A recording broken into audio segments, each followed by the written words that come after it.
আসসালামু আলাইকুম সবাইকে। প্রেম নামের অপবাদ গল্পের 32 নম্বর পার্ট। তো বেশি কথা না বলে চলুন গল্প শুরু করা যাক।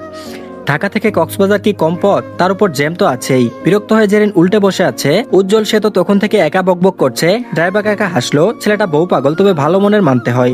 ছোটকাল থেকে চিনি, কত ভালো। তারপর বলল, জেরিন কেন রাগ করে আছো? জেরিন বলল, বলেছি বাসে বা ট্রেনে যাব, কিন্তু না, এমন ভাবে বসে আছি নামার নামগন্ধও নেই। উজ্জ্বল বলল, এখনো অনেক পথ, সবেমাত্র ঢাকা থেকে বের হলাম মাত্র। জেরিন বলল, কি? উজ্জ্বল বলল, তুমি জানো না, কক্সবাজার চট্টগ্রাম বিভাগ থেকে যেতে গেলে 7 সাগর 13 নদী পার করতে হয়। হঠাৎ গান বেজে উঠলো। জেরিনের গানের দিকে মন নেই, তবে উজ্জ্বল বেশ অভিনয় করলো। তারপর বলল, কাকা গানটা তো ভালোই হলো বাজিয়ে। কি বলো জেরিন? জেরিন হাসলো। তার অভিমান ভাঙাতে কত আয়োজন। কে জানতো কপালে এত সুখ লেখা ছিল। তবে ভয় হয় কখনো যদি সুখের পাতায় দুঃখের চাপ আসে, কি করবে জেরিন? আর এদিকে তুলি দাঁড়িয়েছিল লেকের ধারে, এক দৃষ্টিতে সামনে বসে থাকা প্রেমিক প্রেমিকাকে দেখছে। চোখ ঝাপসা হয়ে এলো, আর তাকিয়ে থাকার শক্তি নেই। যে মানুষটাকে তুলি ভালোবাসে সে অন্য কোনো নারীতে আসক্ত। এতক্ষণ তুলি নীল আর ফারিয়াকে দেখলো। গাড়ি দিয়ে যাওয়ার সময় হঠাৎ নজরে পড়লো কোনো এক পুরুষ তার নারীকে যত্ন করে শাড়িতে কুচি ঠিক করে দিচ্ছে। ততটা গুরুত্ব না দিলেও কেন জানি মন বলছে দেখতে নীলের মতো। নিজেকে ভুল প্রমাণ করতে গাড়ি থামিয়ে ছুটে যায়, কিন্তু নিজেই ভুল প্রমাণিত হয়ে আসে। সত্যি সেখানে নীল ছিল, পরনে সাদা পাঞ্জাবি আর ফারিয়া সাদা নীল মিশ্রণের শাড়ি পরে। দুজনকে সুন্দর লাগছে, তবে তুলির চোখে তার মাঝে কোনো তৃপ্তি ছিল না। দুদিন আগে বাবাকে হারিয়ে আজ প্রেমিক পুরুষকে না পাওয়ার যে যন্ত্রণা, তা যেন দ্বিগুণ হয়ে বুক ঝাঁঝরা করে দিল। ছুটে গিয়ে গাড়িতে বসলো, তারপর বলল, আঙ্কেল চলুন তাড়াতাড়ি। আর এদিকে নীল বলছে, তোমায় এত সুন্দর কেন লাগে জানো ফারিহা? ফারিয়া বলল, আপনার চোখ সুন্দর তাই। নীল বলল, একদম না, তোমার নাকের তিলটার জন্য। কি মিষ্টি একটা তিল, ইচ্ছে করে খেয়ে ফেলি। ফারিয়া বলল, আপনি মানুষ খেকো? নীল বলল, এ না, ছি, আমি মানুষ, এসব রাক্ষস পাক্ষস না। ফারিয়া বলল, ঋতু জানলে কষ্ট পাবে, ও কেন বাকিরাও কষ্ট পাবে। নীল বলল, সময় হলে বলবো। ফারিহা বলল, আচ্ছা ফায়েজ ভাই বিয়ে না করে আগে উজ্জ্বল ভাই কেন করলো? নীল বলল, ফায়েজ ভাইয়ার তো তারা নেই, তবে উজ্জ্বল ভাইয়ার ছিল। ফারিয়া বলল, বাড়িতে রাজি হলো কেমনে? নীল বলল, আমাদের পরিবারের একটা অতীত আছে তাই, সেসব অন্য কোনো দিন বলবো। ফারিয়া বলল, আচ্ছা। নীল বলল, ভালোবাসি শ্যামলতার রানী। ফারিয়া বলল, আমিও ভালোবাসি এই অগোছালো মানুষটাকে। আর এদিকে ভার্সিটিতে যাওয়া হয় না বন্ধ বলে তাই যোগাযোগ এভাবে বন্ধ হয়ে গেছে ভাবা যায়, কিন্তু তাই হলো। গত 7 দিন ধরে কারোর সাথে কোনো যোগাযোগ নেই। নাবিলা যেন ভুলতে বসলো সে বিবাহিত। কি মনে করে রাখবে? কেউ তো রাখে না, কেউ বলেও না। আর না ঋষি যোগাযোগ করলো, বাহিরেও যায় না, ঘরবন্দি হয়ে গেল। রোহান বিরক্ত হয় মাঝে মাঝে বোনের উপর। ঋষিও আজকাল আর আসে না। কয়েক মিনিটের সম্পর্ক যখন বদলে যায় তখন পুরো পৃথিবী অচেনা হয়, ঠিক তাই হলো, সব অচেনা হয়ে গেল। আর এদিকে তৌফিক খান বলল, তায়েফ মিস্টার রুমি সাহেব এখানে কেন? ড্রয়িং রুমে মিস্টার রুমি শেখ বসে আছে। বিকেলে তায়েফ খানের সাথে খানবাড়িতে এসেছে। তৌফিক খান ওনাকে দেখে বিরক্ত হলো, তাই ভাইকে আড়ালে নিয়ে প্রশ্ন করলো, ঋতুকে দেখতে এসেছে। তৌফিক খান বলল, তোর মাথা গেছে? তায়েফ বলল, শুনুন ভাইজান, আমরা আম্মা থেকে অনুমতি নিয়েছি, আর রুমি সাহেব নিজ থেকে বলেছে ওনার ছেলের জন্য, তাহলে কেন আমি আপত্তি করব? আর কার ভরসায়? সে যেখানে নিজ থেকে বললো না চাই, সেখানে কি করে তার জন্য অপেক্ষা করব? তৌফিক খান অবাক হলো, ভাই তার সাথে এভাবে কথা বললো, কিন্তু সত্যি তো কার ভরসায় বসে থাকবে? আর তিনিও বা কার ভরসায় জোর করে ভাইকে দমিয়ে রাখবে? তারপর বলল, ভাইজান চলুন, সমস্যা যা হওয়ার সব মিটিয়ে নেই। তৌফিক খান গেল, রুমির সাথে ভালো মন্দ কথা বললো। আরজুমান শুনলো, তবে আসলো না। ওনারা নাকি কোমরে ব্যথা করছে। রুবি গেল মেয়েকে রেডি করাতে। ফায়েজ ঘুমাচ্ছে, রিক আর মনো ঘুমাচ্ছে। হাসনা রুমে চলে গেল, সে এসব সহ্য করতে পারবে না। সিমরান বাধ্য হয়ে নাস্তা বানাতে গেল। কি আর করবে, মেহমান এসেছে বলে কথা। ঋতু বলল, আম্মু তুমি কি কিছু বলবে? ঋতুর মা বলল, রেডি হয়ে নে মা। ঋতু বলল, কোথায় যাব? ঋতুর মা বলল, পাত্রপক্ষ দেখতে এসেছে। ঋতু বলল, কি? ঋতুর মা বলল, তোর আব্বু বড় বাবা বসে আছে, তাড়াতাড়ি কর। ঋতুর চোখ ভরে গেল কান্নায়। কি করে বলবে সে এই বিয়ে করবে না? আজ সকালে ফায়েজ ইঙ্গিত দিল তাকে চাই। একটু আগেও যখন গান গাচ্ছিল, প্রেমে পড়েছে মন, প্রেমে পড়েছে, অচেনা এক মানুষ আমায় পাগল করেছে। হঠাৎ তখন ঋতুর রুমে প্রবেশ করলো ফায়েজ। তারপর বলল, কি হচ্ছে? এমন বাদরের মতো লাফাচ্ছিস কেন? হঠাৎ সুরের মাঝে এমন বেসুর কণ্ঠে যেন হতবাক হলো ঋতু। তাড়াতাড়ি ঘাড় কাত করে দরজার দিকে চোখ দিতেই চোখ ছানা পড়া। গায়ে সে সময় ওড়না নেই, অথচ ফায়েজ ভাই দাঁড়িয়ে আছে। তাড়াতাড়ি বিছানা থেকে ওড়না তুলে শরীরে জড়িয়ে নিল। ভয়ে কয়েকবার ঢুক গিলে নিল। ফায়েজ ভিতরে এসে খুব কাছাকাছি এলো। ঋতুর শরীর এবার ভয়ে না, অন্য কোনো অজানাই কাঁপছে ঋতু। ফায়েজ ফিসফিসিয়ে বলল, প্রেমে পড়িস না, সাঁতার তো শিখলি না, ডুবলে কে বাঁচাবে তোরে? বলেই 2 ভ্রু নাচালো। এরপর চলে যেতে নিলে কাপা কাপা কণ্ঠে ঋতু বসে উঠলো। তারপর বলল, আপনি থাকতে কিসের এত চিন্তা ফায়েজ ভাই? ফায়েজ আসলো, তবে পিছনে ফিরল না। হঠাৎ গেয়ে উঠলো, তুমি হাতটা শুধু ধরো, আমি হব না আর কারো। তোমার ইচ্ছেগুলো ইচ্ছে হলে আমায় দিতে পারো, বেশ এটুকু যথেষ্ট ঋতুর মতো বুঝদার মানুষকে বোঝানোর জন্য। বাচ্চামো স্বভাব তো কোনো কালে ছিল না, শুধু বাচ্চাদের আদরে পিচ্ছি হয়ে থাকতো। কিন্তু আজ সব বাধা শেষ, ভালোবাসি মুখে বলতে হয় না, বুঝে নিলেই যথেষ্ট। তবে সব জানার পর এখন কি করবে? এতদিন পাগল হয়েছিল, আর আজ যখন ডাক্তার নিজেই চিকিৎসা দিতে এলো রুগীকে, তখন অন্য কোথাও শিফট করা হচ্ছে, ব্যাপারটা খারাপ হলো না। মায়ের মুখের উপর কিছু বলার সাহস নেই, বাধ্য হয়ে শাড়ি পরে নিল, হালকা সবুজ রঙের শাড়ি। যতদূর পড়েছে কোনো রকম সাজিয়ে দিল রুবি। ঋতু বসে আছে আব্বু আর বড় বাবার মাঝখানে। রুমি চা খেতে খেতে বলল, মা ঋতু, তোমাকে শেষ যখন দেখলাম তখন সম্ভবত 6 বছর বয়স, আজ বিয়ের উপযুক্ত। ঋতুর ভালো লাগছে না এসব শুনতে, চুপচাপ বসে আছে। তারপর বলল, আমি তোমাকে আমার ছেলের বউ করে নিয়ে যেতে চাই। আজকে মাহিনকে আনতাম, তবে সমস্যা হচ্ছে ওর মিটিং আছে, আর এভাবে হুট করে তাইফ রাজি হয়ে যাবে আমি বুঝিনি। হঠাৎ ফায়েজ বলল, এখানে কি হচ্ছে? হঠাৎ করে ফায়েজের গলার আওয়াজ পেয়ে সকলে তাকালো। সিমরান পিছনে ছিল তখন। একটু আগে সিমরান ওই গিয়ে ফায়েজকে জাগিয়ে তুললো, তাও জানা দরকার কি হচ্ছে বাড়িতে। তারপর বলল, ঋতুমাকে দেখতে আসলাম, তুমি নিশ্চয়ই ফায়েজ বাবা। তৌফিক, তোর ছেলে তো বড় হয়ে গেছে। তৌফিক বলল, অবশ্যই, ও তো মাহিনের ক্লাসমেট। রুমি বলল, ফায়েজ, আমি তোমার রুমি আঙ্কেল, মনে আছে? তোমার বাবার বন্ধু।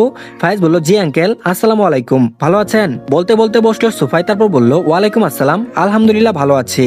ফায়েজ বলল, এত বছর পর আমাদের বাড়িতে? রুমি বলল, ওই আর কি, নতুন সম্পর্ক পাতাতে। ফায়েজ বলল, মানে? রুমি বলল, ঋতুকে আমার বাড়ির বউ করতে। ফায়েজ বলল, কার বউ? রুমি বলল, মাহিনের। ফায়েজ বলল, মাহিনের জন্য আমাদের বাড়িতে মেয়ে আছে নাকি? রুমি বলল, কেন, ঋতুকে কি বিয়ে দিতে চাও না? বয়স তো হলো। ফায়েজ বলল, মেজমা, আম্মু কোথায়, দাদু কোথায়? মেজমা বলল, ফায়েজ বাপ, আম্মার শরীর খারাপ, আসেনি, আর আপা নিজের রুমে। ফায়েজ দাঁড়িয়ে চিৎকার দিয়ে মাকে ডাকলো। হাসনা ছেলের ডাক শুনে দ্রুত বের হয়ে আসলো। তারপর বলল, কি হচ্ছে বাড়িতে? তোমরা থাকতে একটা বিবাহিত মেয়েকে আবার কি করে বিয়ে দেওয়া হয়? বিবাহিত মেয়ে কথাটা কানে যেতেই পুরো পৃথিবী ঘুরে গেল। ঋতুর মাথায় আসে না সে সজ্ঞানে অজ্ঞানে বিয়ে করেছে এমন কিছু। ভালোবাসি বলে কি মিথ্যা অপবাদ দিবে? সত্যিটা বলার সাহস না থাকলে চাই না, তাই বলে মিথ্যা বলবে? তাইফ খান বলল, বাপ শান্ত হও। রুমি বলল, কি সব বলছো ফায়েজ? ঋতু বিবাহিত? ফায়েজ বলল, হ্যাঁ বিবাহিত। রুমি বলল, তৌফিক, তাইফ, তোমরা কিছু বলনি কেন এতক্ষণ? ফায়েজ বলল, উনারা কি বলবে, বলার মতো পরিস্থিতি আছে নাকি? তাইফ খান বলল, ফায়েজ, বেয়াদবি করছো তুমি, ভুলে যাও না আমি তোমার বাবা হই আর উনি তোমার চাচা হয়। ফায়েজ বলল, ভুলিনি। আপনারা কি করে বিবাহিত মেয়েকে বিয়ে দিচ্ছেন ভুলে গেলেন নাকি? রুমি বলল, ঋতুর স্বামীকে কার সাথে বিয়ে হয়েছে? ফায়েজ বলল, আমার সাথে, মুস্তাকিম খান ফায়েজের সাথে। মুস্তাকিম খান ফায়েজের ওয়াইফ অনাবিয়া খান ঋতু ওরফে মিসেস ফায়েজ। ঋতুর অবাক যেন কমলো না, বরং বাড়ছে। তবে কিসব বলছে ফায়েজ ভাই? বিয়ে হলো কবে সেটাই মাথায় আসছে না। সে কি স্বপ্ন দেখছে? ফায়েজ আবারও বলল, আম্মু, মেজমা, ছোট মা, আমি যতদূর জানি এক পুরুষ 4 স্ত্রী নিয়ে সংসার করতে পারে, কিন্তু এক নারী 2 স্বামী নিয়ে কি করে সম্ভব? আমাদের ধর্ম তো তা মানে না। হাসনা খান বলল, তুই তো কিছু বলিস নাই এই বিয়ে নিয়ে, আমরা ধরে নিয়েছি তুই সেটা মানিস না। ফায়েজ বলল, আমাকে জিজ্ঞেস করার প্রয়োজনটুকু নাই, সোজা ধরে নিলে। শেষ পর্যন্ত নিজের ছেলেকে বউ ভাড়া করতে পায়তারা শুরু করলে। ফায়েজের বাবা বলল, রমি সরি, তুই আসলে যা। 13 বছর আগে ঋতু আর ফায়েজের বিয়ে হয়েছে তোর আর তোর ছেলের যাওয়ার পর। রুমি বলল, কিন্তু ঋতুর সাথে আমার ছেলে মাহিনের বিয়ে হওয়ার কথা ছিল, প্রমিস করেছিলি তুই। তাই বলল, না আমি প্রমিস করিনি। মনে কর তার আগে চিৎকারের আওয়াজে আমরা বের হয়ে আসি, প্রমিস করতে পারিনি। আর নিতে পারলো না ঋতু, জ্ঞান হারালো। শেষ এটুকু কানে আসলো, ঋতু শুধু এই ফায়েজ আর কারো না। কি করে তোমরা সেটা বুঝলে না? কেন অপরাধ করতে গেলে? আমার বউকে সাজিয়ে আনলে অন্য কাউকে দেখানোর জন্য মেজমা? আর কিছু শুনেনি ঋতু। আর এদিকে মাহিন রেগে বলল, আজকে আমাদের গুরুত্বপূর্ণ মিটিং ছিল, গত 5 বছর ধরে যে কোম্পানির সাথে কাজ করার জন্য অপেক্ষা করেছি, তুমি সে মিটিং এ আসোনি। কি এমন কাজ ছিল যে মিটিং এ না থেকে সেখানে গেলে আব্বু? খুব রেগে আর উচ্চস্বরে বলল মাহিন। রুমি বলল, তাইফের সাথে দেখা করতে। রুমি বলল, তাইফ? কে তাইফ যে এত ইম্পর্টেন্ট যার জন্য মিটিং এ আসলে না? রুমি বলল, ঋতুর বাবা। মাহিন বলল, কে এ তাইফ, কে এ ঋতুর বাবা? রুমি বলল, মনে আছে তৌফিক খান, খান বাড়ির কথা? মাহিন বলল, হ্যাঁ হ্যাঁ, ফায়েজের বাবা তৌফিক খান, চাচা তাইফ খান, মানে অনাবিয়ার বাবা। রুমি বলল, হ্যাঁ ওদের বাসায় গেলাম। মাহিন বলল, কি, কেন, কি দরকার যে সম্পর্ক শেষ তা আবার শুরু করার? রুমি বলল, তোর আর ঋতুর বিয়ের কথা বলার ছিল। মাহিন বলল, ওরা নিশ্চয়ই রাজি হয়নি, হওয়ার কথা না, সেদিন যা হলো এরপর কি করে হবে? রুমি বলেছে, সব তোর জন্য। কে বলেছে এমন অসভ্যতামি করতে? মাহিন বলল, যখন সমস্যা আমার জন্য হয়েছে তখন যেচে গিয়ে বিয়ের কথা বলতে গেলে কেন? রুমি বলল, সেখানে গিয়ে আমি যা শুনলাম তাতে পুরো অবাক। মাহিন বলল, কি শুনলে? রুমি বলল, ঋতুর সাথে ফায়েজের বিয়ে হয়ে গেছে। মাহিন বলল, কি, এটা তো শুনিনি কখনো। রুমি বলল, শোনারও কথা না, বিয়েটা 13 বছর আগেই হয়েছে, আর সেটা ঋতুও মনে হয় জানতো না। আর এদিকে আজ 11 ফেব্রুয়ারি, দিনটা শনিবার। খানবাড়ির আনন্দের যেন শেষ নেই। খানবাড়ির বড় রাজপুত্র মুস্তাকিম খান ফায়েজ আর একমাত্র রাজকন্যা অনাবিয়া খান ঋতুর জন্মদিন আজ। দিনটা আজ বেশি স্পেশাল। কি করে যে দুজনের জন্ম একই দিনে হলো, এটাই যেন সৃষ্টিকর্তার ভালোবাসা। যে শুনে সে অবাক হয়। মাঝে মধ্যে অনেক আত্মীয় স্বজন বলে ওদের বিয়ের তারিখও নাকি ম্যাচ করবে। দাদি আরজমান খান বড় নাতি আর নাতনিকে যেন চোখে হারায়, তবে উজ্জ্বল আর নীলও কম যায় না, ওদেরকেও ভালোবাসে। সাধারণত বড় হলে ভালোবাসা একটু বেশি পায়, আর ছোট জন সে সূত্রে ফায়েজ আদরের কমতি নেই। আর এদিকে 3 কুলে এ প্রথম খানবাড়িতে ঋতুর আগমন, সেখানে তো ভালোবাসার কোনো কমতি নেই। বাপ চাচা মা চাচি ভাইদের চোখের মনি ঋতু। ব্যথা পেয়ে কান্নার আগে সবাই যেন কেঁদে বুক ভাসিয়ে দিত। আর জুমান মাঝে মধ্যে আফসোস করে বলতো, তৌফিকের বাবা আজ থাকলে খুশি হতো, তার কোনো বোন ছিল না, আর আমিও মেয়ে জন্ম দিই নাই। তোদের নাকি ফুফি ছিল, ছোটকালে মারা যায়, এ বংশে মেয়ে নেই। লোকে বলতো মেয়ে মরা বংশ নাকি এটা। আজ আমার ঋতু দাদুমণি এলো, ও তো আমাদের বংশের বেহেস্ত থেকে আসা ফুল। আগেই বলতো আমার ঋতু দাদুমণি নাকি তার মায়ের মতো দেখতে হয়েছে, তার বোনটাও নাকি এমন কুটুস কুটুস করে হাঁটতো। চলুন ফ্ল্যাশব্যাক থেকে ঘুরে আসা যাক। হঠাৎ ঋতু বলল আসবো ভাইয়া, ফায়েজ বলল হুম আই। ঋতু বলল শুভ জন্মদিন ভাইয়া। ফায়েজ বলল আহ ঋতু, তুই কবে সঠিক উচ্চারণ করবি বলতো, বয়স তো কম না, 5 শেষ হতে শুরু করলো, কাল বাদে পরশু স্কুলে গিয়ে এভাবে কথা বললে কি মনে হবে। ঋতু তখনও ভালো করে উচ্চারণ করতে পারতো না, কি করে পারবে, সবার আদরে আদরে এমনটাই হলো, কেউ তাকে ঠিক উচ্চারণ করতে দিত না। কেঁদে দিল ঋতু, কান্নার আওয়াজ বাইরে গেল কি গেল তার কোনো ঠিক নেই, অথচ পুরো গোষ্ঠী ফায়েজের রুমের সামনে দাঁড়িয়ে আছে। তারপর বলল কি হয়েছে, ও কাঁদছে কেন? ফায়েজ বলল আমি উচ্চারণ ঠিক করে করতে বলেছি। ঋতু বলল ভাইয়া আমাকে বলছে। তাইফ খান বলল আহ ফায়েজ, ও জোকে দো বলে আর কোকে তো বলে, না হলে বাকি সব উচ্চারণ ঠিক আছে। ফায়েজ বলল হুম, এজন্য আমাকে ফায়েজ না বলে ফায়েদ বলে, নতুন করে আকিকা দাও নামের। তাইফ খান বলল দরকার পড়লে তাই দিব, তোর নাম পাল্টিয়ে রাখবো, আমাদের সমস্যা নাই। ফায়েজ বলল তা কেন থাকবে আব্বু, তোমাদের আদরের কন্যার জন্য খানবাড়ির সম্পর্ক একদিন পাল্টে যাবে। ইস্তা খান বলল কি সব বলছিস বাপ, এমন কথা বলে না, চল রেডি হয়ে নে, আজ গ্রামে যাব, তোদের জন্মদিন সেখানে হবে। সবাই চলে গেল। উজ্জ্বল মিটিমিটি হেসে বলল ভাই তুই পারিসও বটে, জানিস এই টঙ্গি কাঁদলে সবাই কাঁদে, কেন যে লাগিস ওর সাথে। ফায়েজ বলল আর আমি হাসি, এটা এমন ভাব করে জানিস, যা সর, টঙ্গির জন্য গিফট না কিনলে আজ আবার রাগ করবে, অথচ আজ আমারও জন্মদিন, আমাকে গিফট দেওয়ার নাম নেই তার। ফায়েজের অভিমান থেকে উচ্চস্বরে হেসে দিল উজ্জ্বল। গ্রামের বাড়িতে যেতে যেতে দুপুর 12টা বেজে গেল। আগেই তারিফ খান চলে গেছে, রান্নার সব কাজ সে সামলিয়ে নেবে। আশেপাশের বাচ্চাদেরও দাওয়াত করা হয়েছে। রুমি শেখ তৌফিক খানের বাল্যবন্ধু, বেশ সম্পর্ক ছিল দুজনের, কথায় কথায় বলতো তাদের ছেলে মেয়ে অদল বদল করে সম্পর্কের নতুন নাম দিবে। মাহিনের মা মারা গেছে, এখন মাহিনের শেষ ভরসা। মাহিন ফায়েজ আর উজ্জ্বল ক্লাসমেট, পারিবারিক বন্ধুত্ব থাকায় সম্পর্কটা তাদের আগে থেকে। একসাথে বড় হওয়া বলতে গেলে। তারপর বলল ফায়েজ তোর কাজিন অনাবিয়া বেশ সুন্দর। ফায়েজ বলল বাচ্চারা সুন্দর হয়। মাহিন বলল ভাবছি আমার বউ বানাবো। ফায়েজ বলল তোর মতো বুড়ো থেকে আমি আমার বোন বিয়ে দিব না। মাহিন বলল কেন, তুই করবি নাকি? ফায়েজ বলল বোন হয় আমার, কি সব আবুল তাবুল বলছিস? মাহিন বলল বোন হয় মায়ের পেটের তো বোন না, কাজিন সিস্টার। তবে শুন, এখন দেখলেও টুপ করে খেয়ে ফেলতে ইচ্ছে করে রে। ফায়েজের রাগ হতে লাগলো। হঠাৎ সেখানে উজ্জ্বলের হাত ধরে ঋতু এলো। তারপর বলল আরে মাহিন ভাইয়া যে, তুমিও এসেছো, আমার গিফট তো তাই। ফায়েজ বিরক্ত ঋতুর উপর, কি হেলাঙ্কার মতো গিফট চাচ্ছে।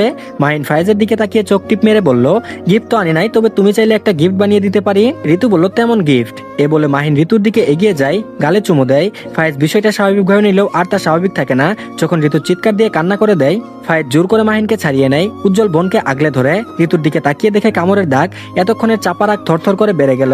হিতাহিত শূন্য হয়ে প্রাণপ্রিয় বন্ধুকে মারতে লাগলো। ওদের দুজনের মারামারি খারাপ পর্যায়ের দিকে যাচ্ছে বুঝতে পেরে উজ্জ্বল ছাড়াতে যায়। এদিকে কেউ নেই, তারা 4 জন ছাড়া, বাকিরা অন্যদিকে রান্না আর আড্ডায় ব্যস্ত।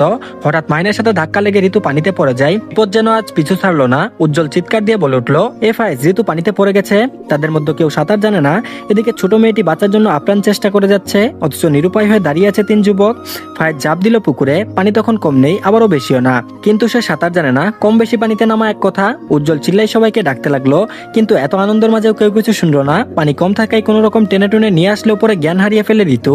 পেট চেপে পানি বের করলেও জ্ঞান ফিরেনি। বোনের অবস্থা দেখে এতটাই শক্ট হলো উজ্জ্বল, কি করবে বুঝতে পারছে না। কেমন করে জানি তাকিয়ে রইল শুধু, মুখে কোনো শব্দ নেই। মাহিন ভয়ে কুকড়ে গেল। মজা করতে গিয়ে এত বড় ঘটনা ঘটবে জানা ছিল না তার। সত্যি বলতে ঋতু রসগোল্লার মতো দেখতে, এমন চেহারায় বলে মজা করতে গিয়েও এভাবে বিপদ হবে জানলে কখনো করতো না। কোনো মতে জ্ঞান ফিরছে না, তাই ফায়েজ অনেক ভেবে মাউথ টু মাউথ দেওয়ার চেষ্টা করছে, কিন্তু আজ যেন শনিবারের শনির দশা হলো। সে সময় সেখানে 2 জন লোক আসে, ওদের ডাকতে রান্না শেষ, এখন সবাই খাবে। এমন অবস্থা দেখে তাদের মনে সন্দেহের বীজ রোপণ হলো। একদিকে ঋতুর নিথর দেহ, অন্যদিকে ফর্সা চেহারায় লাল হয়ে আছে, মুখে কামড়ের দাগ স্পষ্ট। কোনো কিছু না ভেবে লোক দুটো যা বুঝলো তাই গিয়ে সবাইকে বলল। সবাই দৌড়ে এলো, তখনও ফায়েজ জ্ঞান ফেরানোর চেষ্টায় আছে। তো ধন্যবাদ সবাইকে। এই পার্টটি এই পর্যন্তই, পরবর্তী পার্টও দিয়ে দেওয়া হয়েছে, তো সবাই অবশ্যই দেখে নেবেন। আর সবাই প্লিজ চ্যানেলটিকে সাবস্ক্রাইব করে দিন। আল্লাহ হাফেজ।